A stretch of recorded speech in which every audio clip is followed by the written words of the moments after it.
లేదు మీ మాటలు వినాల్సిందే. ఇంకో హీరో ఎవరని చెప్పారు చెప్పండి? ఆయన మీరనే కదా. మీరు మా హీరో. నేను హీరోనే, మీరు legendary hero. Legendary hero last మాసం మీరు, నేను కాదు మీరు. సూపర్. యా కాదు రాజేంద్ర ప్రసాద్ గారు, మీరు కూడా చిలిపి దొంగతనాలు చెప్పేసి స్టార్ట్ చేసే స్పీచ్ బాగుంటుందని నా ఫీలింగ్. ఏం కాదు ఊరుకుంటాను తర్వాత మాట్లాడకుండా ఈ పిల్ల నాకు చాలా కాలం నుంచి తెలుసులేండి. చెప్తా. యా సభా సరస్వతికి నమస్కారం. రాబిన్ హుడ్, మైత్రి మూవీస్. మైత్రి మూవీస్లో ఇంతకుముందు నేను అంటే నాకు ఎంత మనసుకు దగ్గరైన కంపెనీ శ్రీమంతుడు, వాల్తేరు వీరయ్య, రాబిన్ హుడ్. నాకు ఒక చిన్న డౌట్ వచ్చిందమ్మాయి, నువ్వు చెప్పలేదు, నువ్వేమన్నా గెలుగుతావు అనుకున్నా కెలగలా నువ్వు, నేను గెలుగుతాను ఇప్పుడు. ఏమండి, నేను వచ్చిన దగ్గర నుంచి చూస్తున్నాను, ఎక్కడ పోస్టర్ కానీ ఎక్కడ నా ముఖం కానీ ఈ ఏరియాలో ఎక్కడ కనపట్టలా. సార్ ఈ ఆన్సర్ మీరు వినాలి సార్, వినాలి. మీరే కాదు ప్రేక్షకులు కూడా వినాలి. ఎందుకంటే మిమ్మల్ని చూడాలంటే డబ్బులు ఇచ్చి టికెట్ తీసుకొని చూడాలి అని. అబ్బా, ఈ పిల్ల మొత్తం మీద మా ఊళ్ళో మాట్లాడినట్టు మాట్లాడిందండి. మా ఊళ్ళో వాళ్ళు చెప్పినట్టు చెప్పింది. నిజమేలే, నువ్వు కొంచెం తెలివైందనివి, కొంచెం కాదు బాగా తెలివైంది. అమ్మో, నువ్వు జాగ్రత్త నోట్ చేయి. ఎక్కడ ఒక్క బొమ్మ కూడా నాది కనపడలేదు, నేను ఎందుకు ఇక్కడికి వచ్చాను అని మీ అందరికీ డౌట్ రావచ్చు. కానీ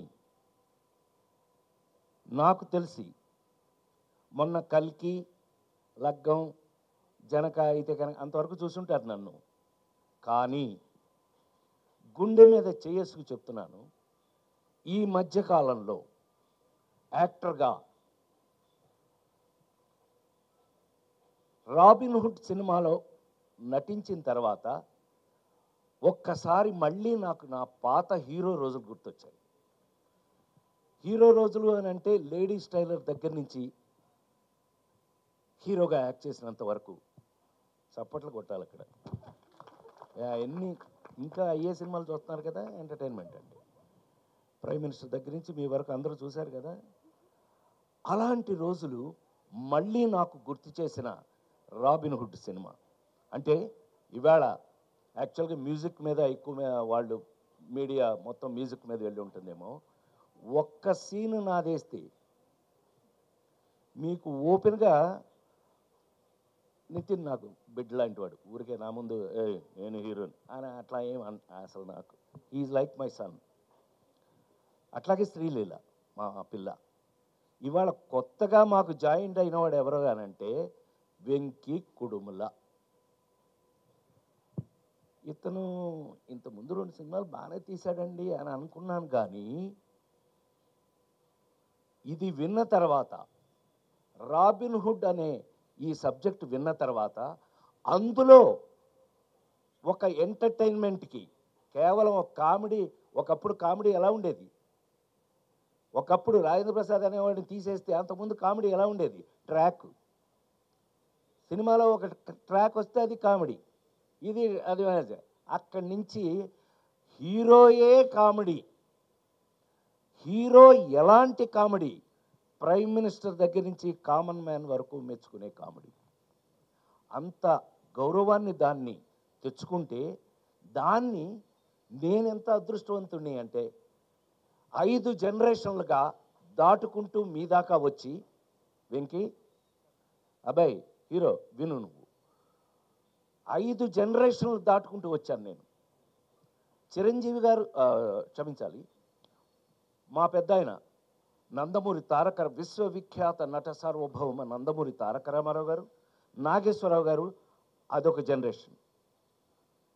2 కృష్ణన్నయ్య, సోన్ బాబు అన్నయ్య, అదొక జనరేషను. చిరంజీవి గారు, నేను, మేమంతా ఒక జనరేషను. మహేష్ బాబు, జూనియర్ ఎన్టీఆర్, నితిన్, ఇదొక జనరేషను. ఇప్పుడు కొత్తగా జనరేషన్ వస్తుంది. మొత్తం 5 జనరేషన్లని దాటుకుంటూ మీ ముందు నిలబడిన నేను ఇంకా కూడా ఇలా ఫ్రెష్గా ఉండడానికి కారణం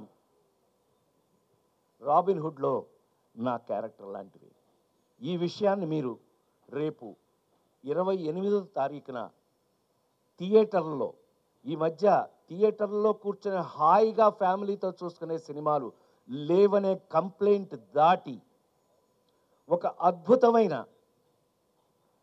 ఫుల్ ఎంటర్టైన్మెంట్ మీకు మంచి కథతో, నేను అదే చెప్పాను, రాబిన్ హుడ్ ఏంటండి దొంగ.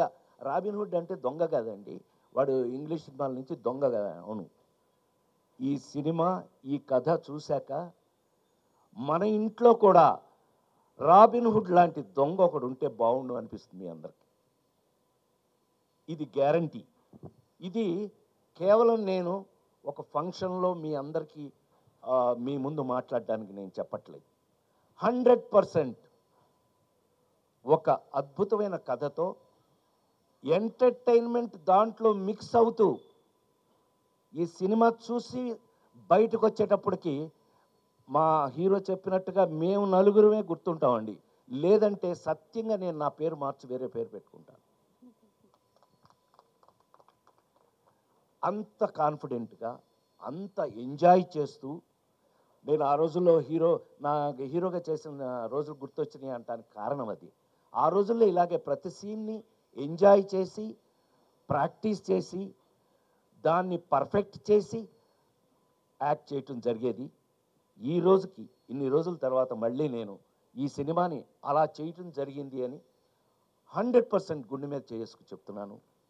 అట్లాగే ఈ సినిమాలో మనకున్న అదృష్టం ఏంటంటే, మా నిర్మాత రవి చెప్పినట్టు అన్ని డిపార్ట్మెంట్స్లోనూ, మ్యూజికల్గా, టెక్నికల్గా, అన్ని డిపార్ట్మెంట్స్లోనూ అందరూ ఇష్టపడి చేశారు.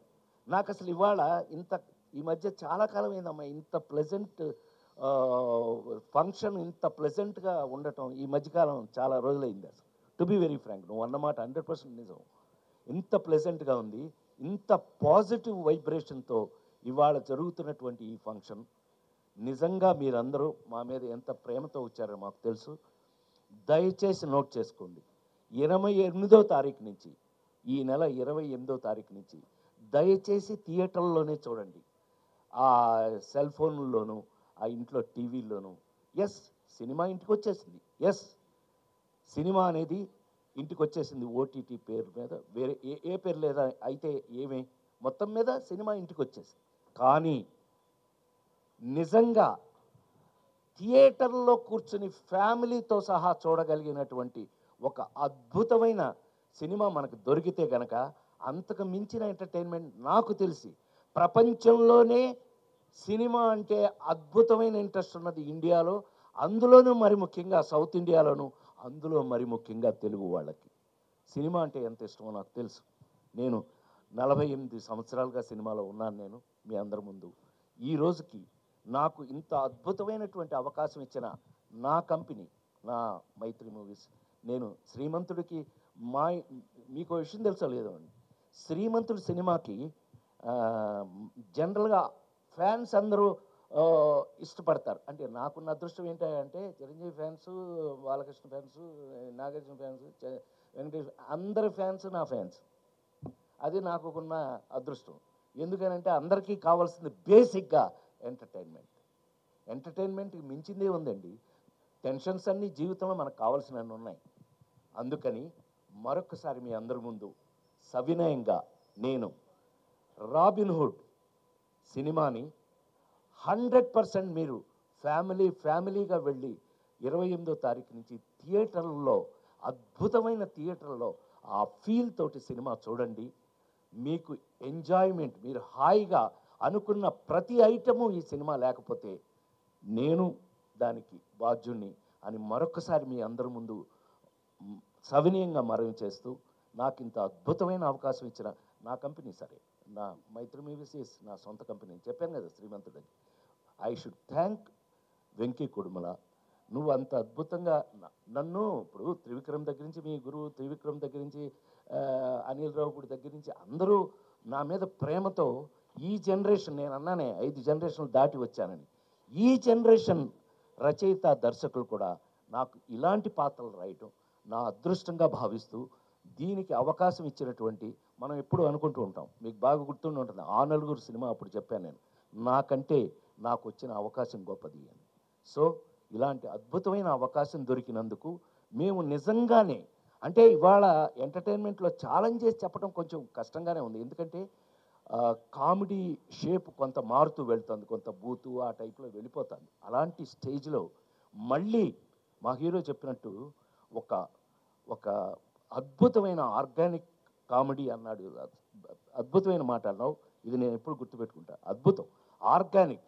మనకి ఆరోగ్యం కోసమే ఫుడ్డే ఆర్గానిక్ మారిపోయినప్పుడు, ఆ మందులే ఆర్గానిక్ మారిపోయినప్పుడు, మనం సినిమాని కూడా ఆర్గానిక్గా మార్చడానికి ప్రయత్నిస్తున్నందుకు, కనీసం అలాంటి ప్రయత్నం చేసినందుకు వెంకీ కుటుంబలకి నేను ఒక అద్భుతమైనటువంటి అప్రిషియేషన్ ఇస్తూ, నా తరఫున, అంటే కొంచెం సీనియర్ కాబట్టి నేను అప్రిషియేషన్ ఇస్తూ, ఈ సినిమాని దయచేసి థియేటర్లో మీరు చూడండి. మీకు ఏమాత్రం నచ్చినా మీరు మమ్మల్ని గుర్తు చేసుకోండి. అదే ఈ జన్మకి నాకు చాలు అని మరొకసారి మనవి చేస్తూ, ఈ అవకాశానికి మరొకసారి కృతజ్ఞతలు తెలియజేస్తూ, మీడియా వాళ్ళందరికీ నమస్కారం. Thank you. ఆగు, నేను మర్చిపోయాను అనుకున్నావా?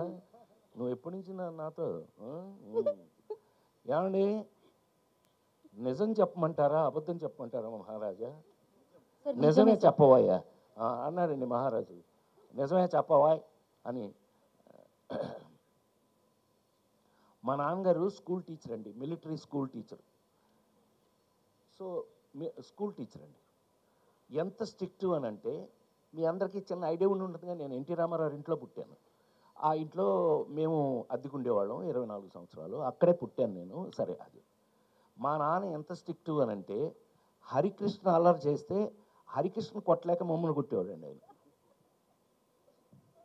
నన్ను కొట్టారంటే నవ్వుతున్నావా నువ్వు, నీ సంగతి చూస్తానే వస్తున్నాలే బయటికి. అలాంటిది ఆయన ఎంత స్ట్రిక్ట్గా ఉంటాడండి. అలాంటిది ఏదన్నా ఎప్పుడన్నా బజార్కి వెళ్ళి ఆ శనగపప్పు ఉండలు అవి ఏమన్నా తిందామంటే డబ్బులు ఏం చేయాలి? మా నాన్నగారి జేబులోంచి 5 పైసలు కొట్టేశానండి. Let us frankly agree. ఈ విషయం ఇంతవరకు బహుశా తెలిసే అవకాశం లేదు. సో చిన్నప్పుడు అలాంటివి అసలు వీటికంటే మరి ముఖ్యంగా ఏంటంటే, మా ఇంట్లో 4 బ్రదర్స్ 2 సిస్టర్స్ అయితే అందరిలోనూ మా నాన్నగారి దగ్గర ఎక్కువ దెబ్బలు తింది నేనే. కారణం ఏంటంటే, పక్కింట్లోంచి జామ చెట్టు ఎలా కనపడుతుండేదండి, దానికి గుత్తులుగా కాయలు ఉండేవి, అద్భుతంగా పండేవి. ఎవడు ఊరుకుంటాడంటే చూస్తూ మనం పైకెక్కి మా నాన్న లేలే స్కూల్ నుంచి వచ్చేటప్పుడు చాలా టైం అవుతుంది, కరెక్ట్గా మనం చెట్టు పైకెక్కి కరెక్ట్గా కాయలు కోసేటప్పుడు ఆ ఇంటి ఓనర్ ఒక ఆవిడ, పాపం మొగుడు లేడు ఎవరు లేరు, ఆవిడ ఒక్కతే ఉండేది. ఆవిడ వచ్చి కింద కర్రచ్చుకుని ఉంచునేది. మా నాన్న వచ్చేదాకా నుంచుని మా నాన్నగారు రాగానే చూడండి మీ వాడని చెప్పేది. ఈయన పైకి చూసి పొయ్యిలో పెడతారు పేళ్ళు, ఐడియా ఉంది కదా, ఆ పేడు ఇరిగేదాకా కొట్టేవాడు మా నాన్న. సో ఇలా చాలా దొంగతనాలు దెబ్బలు. కానీ నేను గోపాలకృష్ణ లాంటి వాడిని దొంగతనం చేసే పైకి వచ్చాను. Thank you.